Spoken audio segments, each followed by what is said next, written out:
वाक्यों में एक प्रवाह है, प्रवाह विषय का है, विषय सिस्टमेटिक चल रहे हैं, धर्म की क्रियाएं, धर्मात्मा के कर्तव्यों की बात है। गुरुवर आचार्य कह रहे हैं कि मोक्ष की ओर दौड़ लगाने वाला यह युग धर्म का नाम तो लेता है। क्या?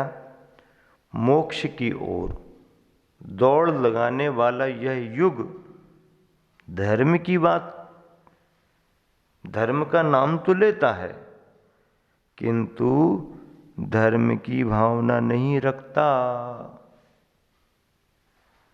मोक्ष की ओर दौड़ लगाने वाला यह युग धर्म का नाम तो लेता है, किंतु धर्म की भावना नहीं रखता।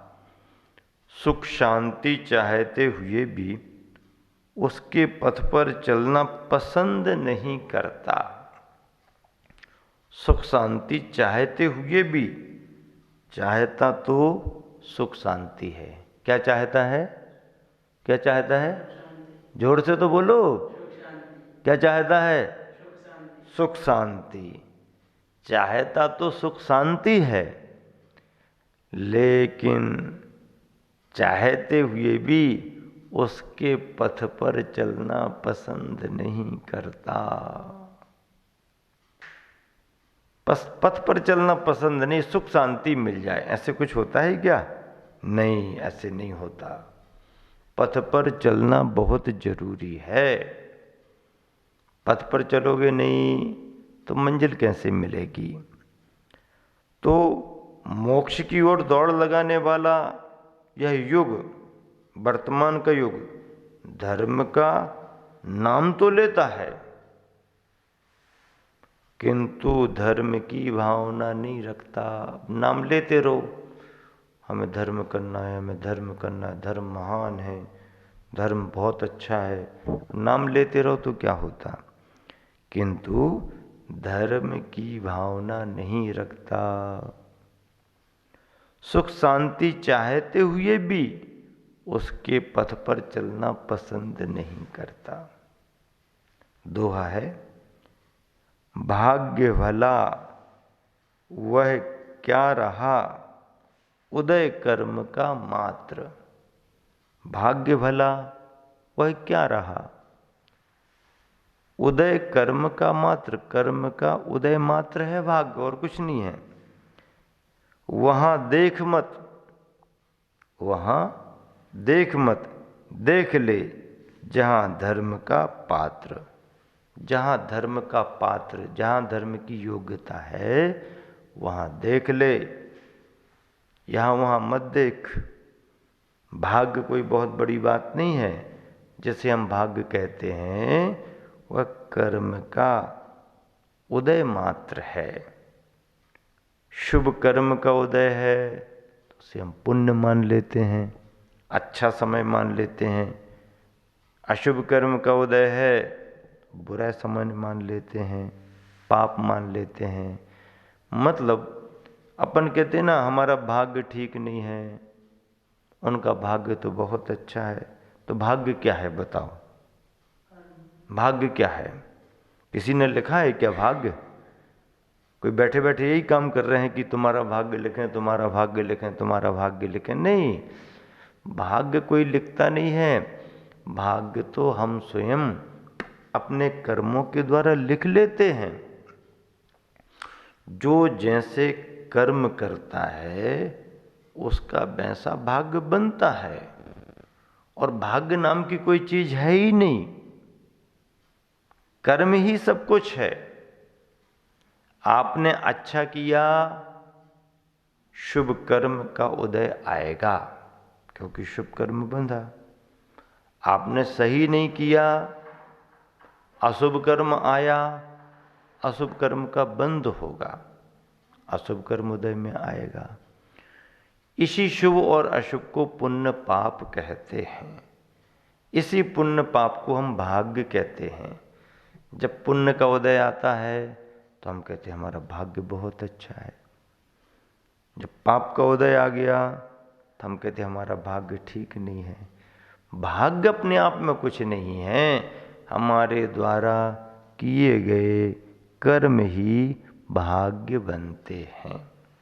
क्या? हमारे द्वारा किए गए कर्म ही भाग्य बनते हैं। और अपने द्वारा किए गए कर्मों पर, यानी अपने भाग्य पर जो भरोसा रखता है और अच्छा करने का प्रयास करता है, वही भाग्य पर भरोसा रखने वाला एक दिन भाग्यवान बनता है और भाग्यवान बनकर के भगवान बनता है। भाग्य पर भरोसा रखने वाला भाग्यवान बनता है और वही भाग्यवान एक दिन भगवान बनता है। समझ में आया कि नहीं आया? हाँ, समझना पड़ता है। और क्या, किसी ने भाग्य लिख दिया क्या? अरे हमारे भाग्य में तो ठीक नहीं लिखा, हमारे भाग्य में तो सब ऐसे ही है। तो ऐसे ही है तो किसी ने तुम्हारा बिगाड़ दिया क्या? नहीं, वो हमारा भाग्य अच्छा नहीं लिखा गया होगा। अच्छा नहीं लिखा गया होगा तो कोई लिखने वाला बैठा है क्या? नहीं, संसार में रहने वाले प्राणी जिस समय जो जैसे भाव करते हैं, जैसे कार्य करते हैं, उनसे उनका वैसा कर्म बंध होता है। और जब कर्म उदय में आता है तो वैसा उसको फल मिलता है। वही फल भाग्य माना गया है, शुभ अशुभ के रूप में हमारे को मिलता है। गुरु गरिमा की चर्चा अब चल रही है। धर्म धर्मात्मा की बात पूरी हुई, अब गुरु गरिमा की बात करनी है। क्या है गुरु गरिमा के बोध वाक्य? गुरु वचन आपत्तियों में भी पथ प्रदर्शित करते हैं। गुरु वचन आपत्तियों में भी, अर्थात परेशानियों में भी पथ प्रदर्शित करते हैं, मार्ग को दिखलाते हैं। परेशानी के समय में गुरु के वचन मार्गदर्शक बन जाते हैं, क्योंकि गुरु के वचन जो भी निकलते हैं वो उसी समय के लिए नहीं होते हैं, वह लंबे समय के लिए होते हैं। गुरु के वचनों में दूरदर्शिता होती है, सारगर्भितपना होता है, हित की भावना होती है। ऐसे वह हितकारी गुरु के वचन अच्छे समय में तो रास्ता दिखाते ही दिखाते हैं, आपत्तियों में भी, यानी परेशानियों में भी पथ प्रदर्शित करते हैं, रास्ते को दिखलाते हैं। गुरु वचन जिन शासन में उपकरण माने गए हैं, कितना बढ़िया वाक्य है। क्या? गुरु वचन जिन शासन में उपकरण माने गए हैं। जिन शासन की बात कर रहे हैं, जिन शासन, अरहंतों भगवंतों का शासन, तीर्थंकरों का शासन, जिन शासन माना गया है। जिन शासन, जैनम जयतु शासनम कहा, जिन शासन, जैन शासन। क्यों कहा जिन शासन? क्योंकि जिन जिनेंद्र भगवंतों का शासन है। जिन एक संज्ञा है, जिन्होंने जीता है वो जिन है। राग देश को जीता, मोह को जीता, कर्म शत्रुओं को जीता जिन है। और ऐसे जिन अरहंतों का, तीर्थंकरों का शासन जिन शासन माना गया है। आचार्य शासन नहीं, उपाध्याय शासन नहीं, साधु शासन नहीं, गृहस्थों का शासन नहीं, नमोस्तु का शासन नहीं, बंदामी का शासन नहीं, इक्षामी का शासन नहीं, जय जिनेन्द्र का शासन नहीं। ये शासन नहीं है। शासन जिन शासन है, क्योंकि शासन की शुरुआत अरहंतपने से होती है। तीर्थंकर भगवान का जन्म हो गया, जन्म कल्याणक मना लिया, तो जन्म कल्याणक होने के बाद तीर्थंकर का शासन शुरू नहीं।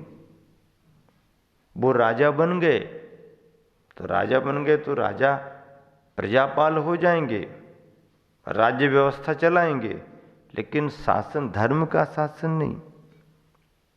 मुनि दीक्षा ले ली, मुनि दीक्षा से भी धर्म का शासन नहीं। धर्म का शासन कब से चलता है?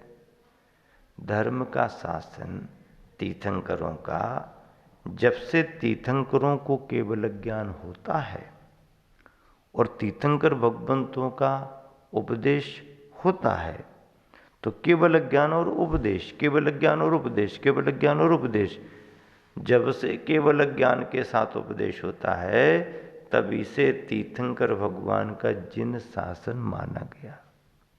जन्म से जन्म नहीं जोड़ना, दीक्षा से दीक्षा नहीं जोड़ना, केवल ज्ञान से केवल ज्ञान को जोड़ना। महावीर भगवान के साथ ऐसा हुआ कि केवल ज्ञान होने के बाद भी इतने दिन उपदेश नहीं हो पाया। बाकी तीर्थंकरों के साथ ऐसा नहीं हुआ, केवल ज्ञान हुआ नहीं कि उपदेश प्रारंभ हुआ। तो शासन भगवान के केवल ज्ञान और धर्मोपदेश से प्रारंभ होता है। ऐसे जिन शासन में गुरु के वचन क्या? गुरु के वचन उपकरण माने गए हैं। वचन उपकरण माने गए। प्रवचन उपकरण क्यों नहीं माने गए? तो गुरु के वचन क्यों लिखा, गुरु के प्रवचन क्यों नहीं लिखा? वचन और प्रवचन में क्या अंतर है बताओ? वचन और प्रवचन में क्या अंतर है? वचन तो किसी के भी हो सकते हैं, पर वचन के साथ प्रवचन की बात आती है तो है तो धर्मात्मा, व्रती, उनमें भी महाव्रती, निर्ग्रंथ, आचार्य, उपाध्याय, मुनि, इनके प्रवचन माने जाते हैं।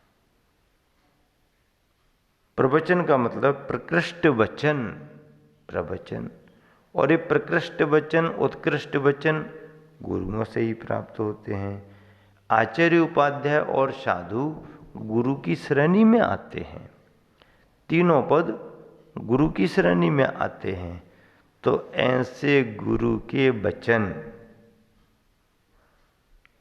गुरु भी हमेशा नहीं बोलते हैं, प्रयोजनी बात ही बोलते हैं, अप्रयोजनी कथन नहीं करते हैं, यद्वा तद्वा कथन नहीं करते हैं। तो जो गुरु के वचन निकलते हैं शास्त्र सम्मत, जिन वाणी से मेल खाते हुए, ऐसे वचन उनके प्रकृष्ट वचन, प्रवचन माने जाते हैं। अब देखो, वचन, प्रवचन, प्रिय वचन और पर वचन, पर वचन, प्रिय वचन, पर वचन, प्रिय वचन, प्रवचन, वचन, सभी शब्दों में अंतर है। वचन और प्रवचन में परिभाषागत अंतर रखा जा सकता है, माना जा सकता है। अब प्रिय वचन और पर वचन की परिभाषाएं भी अलग बन सकती हैं। प्रिय वचन जो सभी के लिए हितकारी हैं वो वचन, या जो सभी को अच्छे लगते हैं वो वचन, और पर वचन दूसरों को सुनाने वाले वचन, पराये वचन, दूसरों को सुनाने वाले वचन, पर वचन। यहाँ पर प्रवचन की बात और प्रिय वचन की बात चल रही है। गुरु के वचन जिन शासन में उपकरण माने गए हैं। क्या माने गए हैं? क्या माने गए? सुन रहे कि नहीं सुन रहे? सुन रहे हो। सभी को सुनना पड़ता है। सुनो, ध्यान से सुनो, अच्छे से सुनो। गुरु के वचन मोक्ष मार्ग में उपकरण मानेंगे। उपकरण किसे कहते हैं? जो हमारा उपकार करे सो उपकरण। क्या? जो हमारा उपकार करे सो उपकरण। उपकरण उपकारक होता है। जैसे पिच्छी का उपकरण है। किसका उपकरण है पिच्छी का? किसका उपकरण है? संयम का उपकरण है। संयम का उपकरण है। कैसे संयम का उपकरण है? संयम पालन में उपकारक है। संयम पालन में कैसे उपकारक है? संयम कैसे कहते हैं? जीव दया का पालन हो, इसका नाम संयम है। संयम कैसे कहते हैं? जिसमें जीव दया का पालन हो, जीवों की रक्षा हो सके, वो संयम है, प्राणी संयम है। तो ऐसा संयम जीव दया का पिच्छिका से कैसे पलता है? पिच्छिका के परिमार्जन से हम जीवों को बिना बाधा के हटा देते हैं और बिन बाधा के जीव यहाँ वहाँ हो जाएं तो हमारा संयम पल जाता है। पिच्छिका का स्पर्श उनके लिए बाधक नहीं बनता। हमारा हाथ बाधक बन सकता है। हाथ से यदि हमने उनको कुछ कर दिया तो बाधा हो सकती है, पर पिच्छिका से यदि उन्हें हटाया जाए तो जीवों को बाधा नहीं होती है और बिन बाधा के हमारा काम हो जाता है, तो उसमें हमारे संयम का पालन हो जाता है। इसलिए पिच्छिका संयम का उपकरण है। ऐसा संयम का उपकरण ये पिच्छिका दिखती तो बहुत हल्की है, लेकिन इसे हल्के में नहीं लेना। इस हल्की सी पिच्छिका को मजबूत हाथों में लिया जाता है। हाँ, हल्की सी ये पिच्छी, लेकिन लेना भारी काम है। धार जिन्होंने पिच्छी उनको सत सत बार प्रणाम है। हल्की सी ये पिच्छी, लेकिन लेना भारी काम है। धार जिन्होंने पिच्छी उनको सत सत बार प्रणाम है। इसी शुभ भावना से विराम देता हूँ।